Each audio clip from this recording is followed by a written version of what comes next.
Hey there! So let's talk about why road trips are the best way to travel during a pandemic. Okay, hi there, my name is Abby. I blog at Inside the Travel Lab, and it's a place for people who are curious and care about the people, places, and cultures that they visit. Now, at the time of writing, we are in the thick of the COVID pandemic. I am in the UK, which is an interesting place to be because England opens its doors today to travel, but I'm actually in Wales and we are still very much on lockdown. But changes are coming, and I think now is the time for us to start thinking about what travel would look like and the best way that we could travel and stay safe and keep other people safe and make things a lot better in the world around us. And for me, that is through road trips. They have to be one of the best ideas. And here are six reasons I'm going to tell you why that's a great way to travel. So let's get started. So number one, of course, is that when you're actually traveling, you are already socially distancing and isolating yourself from everybody else. So obviously when you're in the car, if you're on a solo trip or family trip, you're in your social bubble anyway. Whereas the trouble, of course, that's going to be with the other modes of transport is you're going to have to concentrate a lot harder. You're going to have to make a lot of effort. And in some cases, it's just not going to be possible to stay fully distanced, for example, on flights or very crowded boat terminals. So reason number one, obviously, when you're in your car yourself, it's just you. So that is a great reason for a road trip. Reason number two is when you have your own transport, you can drive somewhere pretty remote where you can be sure when you get there, you might not even see anybody. So when this lockdown began, I was on a sort of a road trip. We were on the west coast of Wales for a holiday, and honestly, we saw next to nobody in these huge deserted beaches, cliff-top walking paths, all kinds of beautiful spots, but nobody else was there. Of course, if you share transport in any way, either public transport or on a tour or a cruise ship, then other people are going to be there because you're traveling with them, and wherever you go, there's going to be more people there.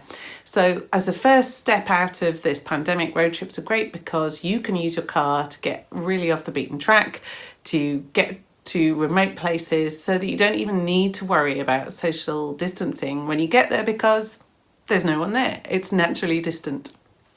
Point number three is this pandemic has hit a lot of businesses hard. The biggest crisis is obviously the loss to life and loss to health, but beyond that, the economic fallout has been huge. And it's not just money, it's people's livelihoods. That translates into their healthcare. It's also all their dreams and their ability to fund education for their children. It's just so many levels of financial hardship that have far-reaching effects.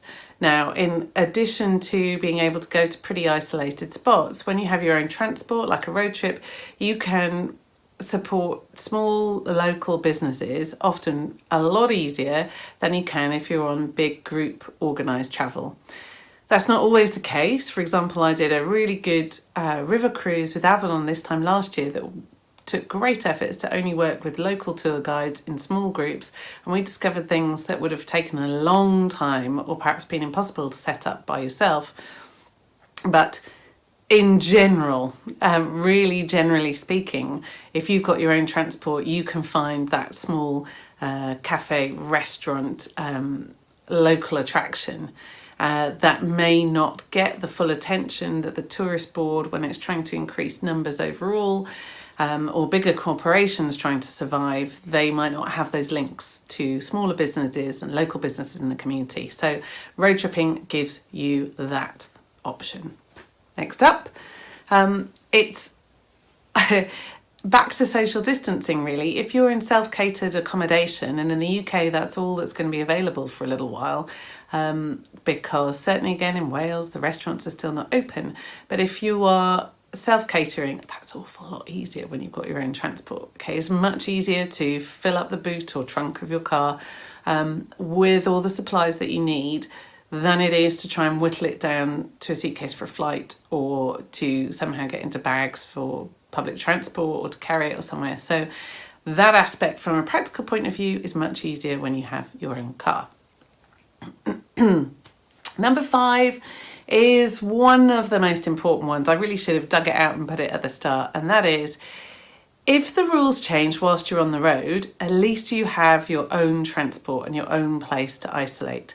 So I think a lot of the big uncertainty as we all went into lockdown across the globe is going to be mirrored as we come out, with some countries changing their minds, changing the rules at the borders with quite short notice. And I think that the responsible way to travel is to try and anticipate that things might change. Okay, you might need to be really flexible, and when you have your own car, when you've got your own transport, it's much easier to be flexible than if you end up stuck in a waiting room or having to go and queue in an embassy, or try and get that last boat, ferry, that is a boat, flight, whatever. Okay, so I think in terms of responsible and proactive travel behaviour, road trips win for that too.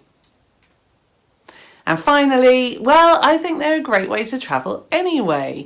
Now, depending on your age, you may be thinking that just the term road tripping is about sort of young student party going kind of budget travel, but it really isn't. I've had some absolutely amazing luxury road trips around the world, and I've driven solo. We've had some incredible family trips with little baby lab and then toddler lab, and of course some really lovely couples trips. So everywhere from the icy fields of Patagonia to the scorching sands of the Namib Desert, and then all across Europe and within the States and America, you can have so many different styles of experience and trip when you're driving. So please don't write it all off because you think it's just for young budget backpackers or something like that. This actually is part of a road trip challenge series that I've got. There are videos here, and do check out the road trip challenge page and link. We have also launched our own road trip planner, which is a handbook, digital printables, and then if you want, you can join our membership site as well, where we can talk you through and share an awful lot more training. But first off, the road trip challenge is free. Make sure you check it out, sign up, and thank you very much for watching. Cheers now. Bye.